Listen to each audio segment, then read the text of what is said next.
Peace forever and always. And of course, in the name of my ancestors, welcome to another edition of what I call the Reality's Temple on Earth Internet Ministry.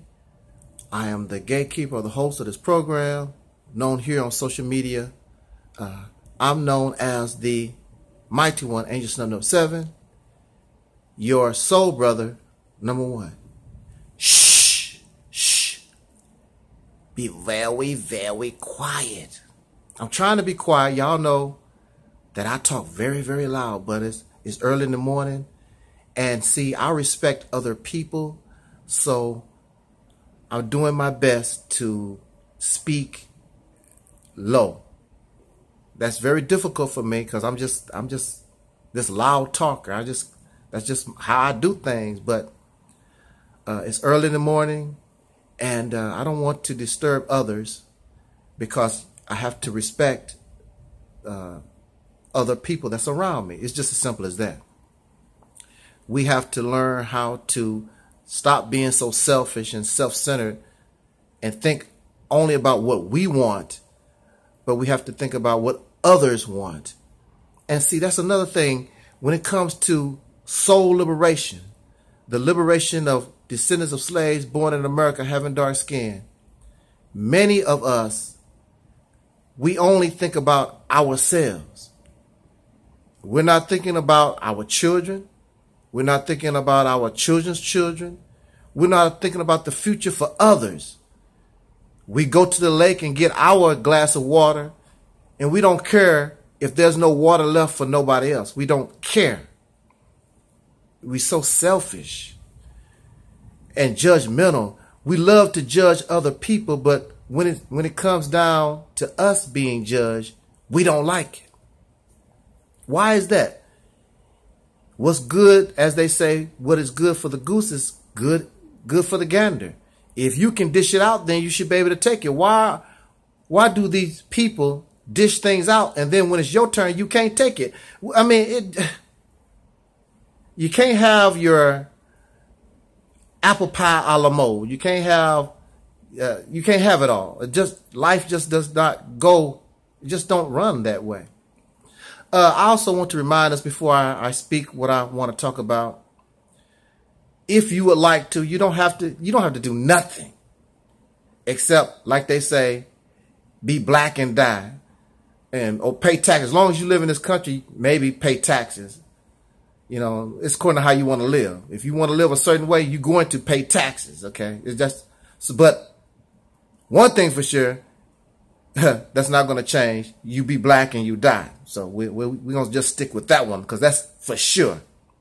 You're going to be dark-skinned, however you want, melanated, however you want to say, whatever you are, and we're going to die. We know that. Okay, so if you would like to want to learn how you can support Operation Exodus, you want to support our building a nicer platform with the equipment that we need for Blog Talk Radio. Yes, I am going to open up my Blog Talk Radio show back up again, and we are inviting different people to speak. And you don't have to be a YouTube celebrity. Matter of fact, I'm really not interested in YouTube celebrities because they're not really interested in our welfare. They are hooked on this YouTube money, celebrity seeking and fame. I'm not into that, so I'm really not interested in YouTube celebrities. But of course, we're going to invite them if they wish to speak with us or whatever. But I'm not. You don't impress me because you got some subscribers. I could care less. When did you liberate us? Did you liberate? What are you doing for the liberation of your people? That's what I'm interested in. You know, all that talking that y'all do every day, I'm not interested in that. But if you would like to join Operation Exodus Mississippi, you would like to help in this, the acquiring the equipment that we need to make our Blog Talk Radio just like a Sonetta TV, The Advice Show, Tommy Sotomayor, that type of platform, then just email us, contact me. The contact information is in the description box, not this description box, but most of the majority of the videos that I upload, I always include contact information. And if you just want to, just let me know in the comment section, and we will work that out. Now, the topic that I've chosen is Farrakhan looked stupid at Aretha Franklin's funeral.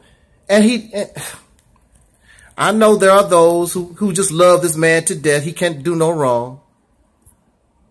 But that's the case. I want to tell you this real quick. Our brother Dick Gregory has passed, and now Aretha Franklin has passed.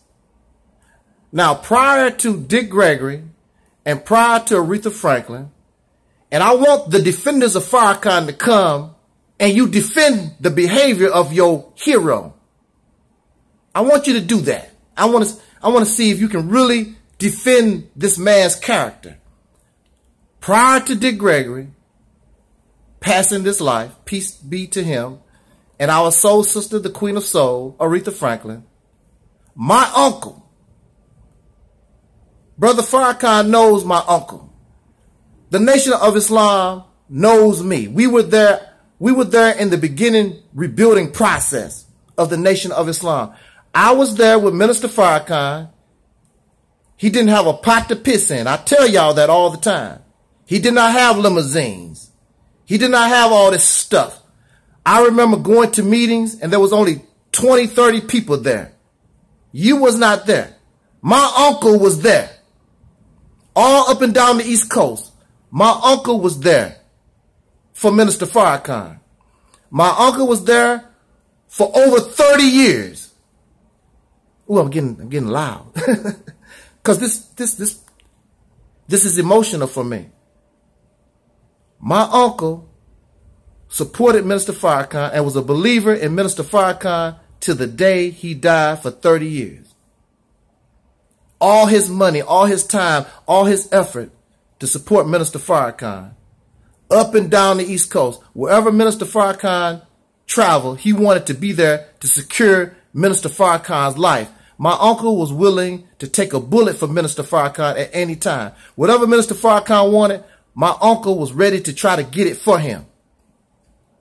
He died before Dick Gregory.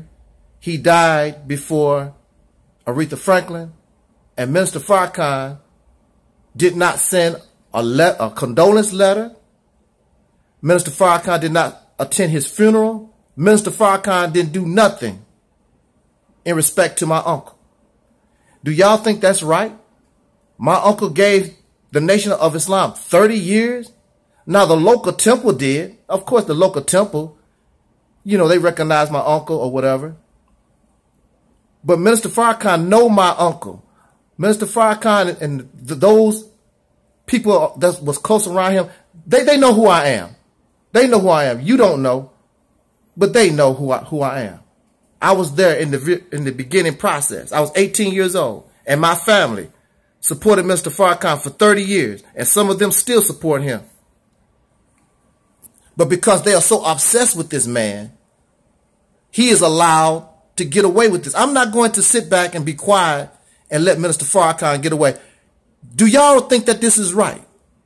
So if he cannot honor my uncle, why is he at Dick Gregory's funeral? Why is he at Aretha Franklin's funeral? They are not Muslims. They did not help him for 30 years.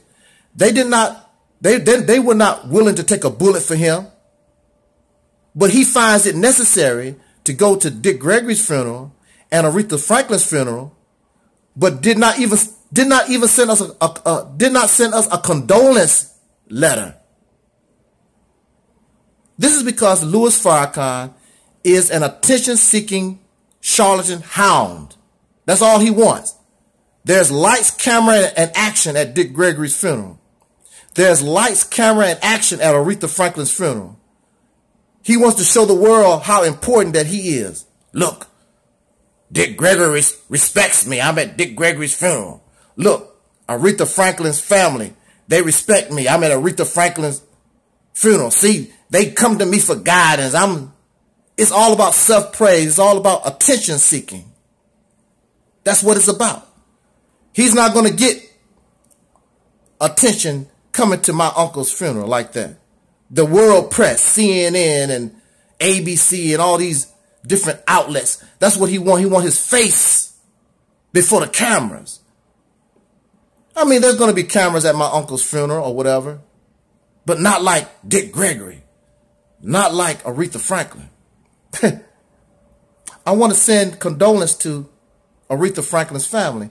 And I also, see, is the thing about it, what I like about this whole thing, a lot of the brown nosers, a lot of those people who brown nose Farrakhan or whatever, they are upset because why didn't they let Minister Farrakhan speak?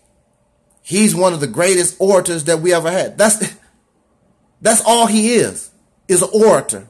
He has not accomplished nothing in 40 years. That's all he can ever do is talk and make you feel good and mess with your emotions.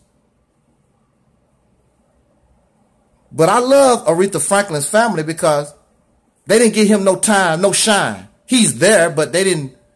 Al Sharpton spoke and a lot of other people spoke. And you think that Farrakhan didn't want to speak, but you know he did. That's his thing. But they basically ignored him. And that was a good thing. That's a reality check. Because some people know that you are fake, sir. They know that you're fake. And they didn't give you that shine that you was looking for. So everybody can praise you some more and you're this and that and that. Think that you're some kind of God. You're not a God, sir. And I want the defenders of Farrakhan to come to me, and I want them to justify and show and tell me, how can this man not come or give any response to my uncle's death, but he can show up to Dick Gregory's funeral and Aretha Franklin's funeral? You think that's good behavior when clearly something here is wrong. My uncle gave the Nation of Islam 30 years. A very sincere person.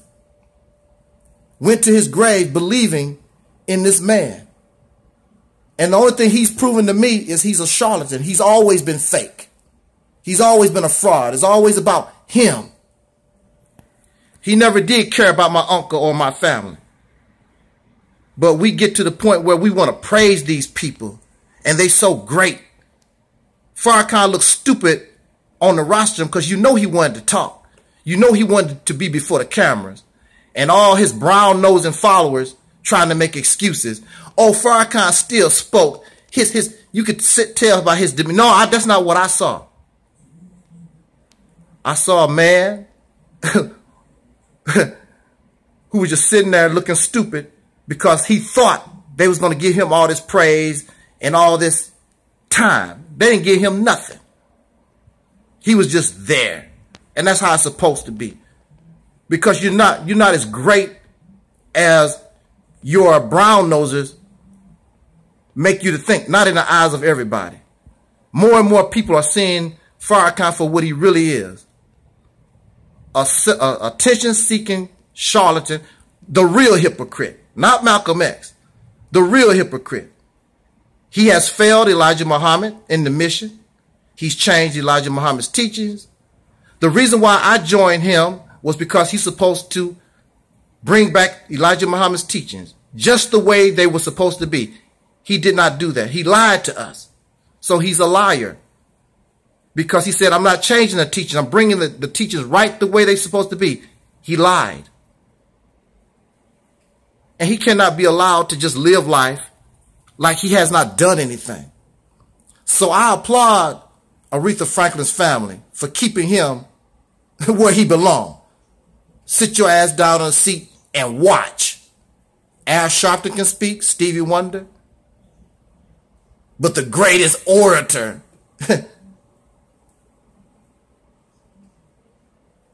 Farrakhan got a reality check. And when before it's all said and done, all of you were going to get a reality check. Because all this that he has built is a delusion. It's fantasy. It just feeds your emotion.